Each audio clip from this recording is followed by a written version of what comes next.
மாட்ட? அதை ஏண்டி கேட்க? டெய்லியும் எனக்கு என் மாமியாருக்கும் சண்டை தாண்டி. சரி, எனக்கு அந்த வீட்டு போகவே பிடிக்கலடி. நல்லா சிரி. ஏன் நீ சிரிக்க மாட்ட? உனக்கு நாளை கல்யாணம் ஆகி உனக்கு ஒரு மாமியா வருவா பாரு, அப்பதான் தெரியும் உனக்கு என்னோட கஷ்டம் எல்லாம். எனக்குலாம் ஒண்ணு மாதிரி மாமியார் தான், நான் அந்த வீட்டுக்கு போகவே மாட்டேன்டி. எனக்குலாம் மாமியா எப்படி இருக்கணும்னு தெரியுமா?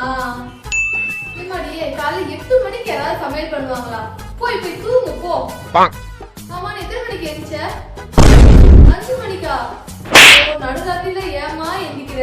12 மணி 1 மணிக்கு நீ எந்திய. போய் படு போ. உனக்கு கூட ஒரு வேளை பசிச்சுன்னா ஸ்விக்கில ஆர்டர் போட்டு சாப்பிடு, சரியா? விதவிதமா வாங்கி சாப்பிடு. வீட்டுல சமைக்க எட்டி போறேன்னு பாத்திரத்தை உருட்டிட்டு என் தூக்கத்தை கெடுக்காத.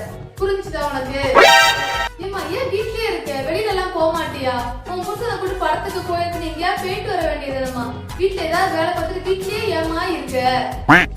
ஏமா நல்லு, ஏன் உங்க அம்மா வீட்டுக்கு போக மாட்டியா? அடுத்த தெருல தானே இருக்கு உங்க அம்மா வீடு. போய் ஒரு 10 நாள் இருந்துட்டு வாயேன். ஏன் இங்கேயே இருக்க? உங்க அம்மா வீட்டு போனா நல்லா போயிட்டு 1 மாசம் கழிச்சு கூட வா. வேணா இவனே கூட கூட்டு போயிரு, சரியா? நான் ஒண்ணுமே சொல்ல மாட்டேன். 10 நாள் என்ன 1 மாசம் கூட உங்க அம்மா வீட்டுல இருந்துட்டு வா, சரியாமா?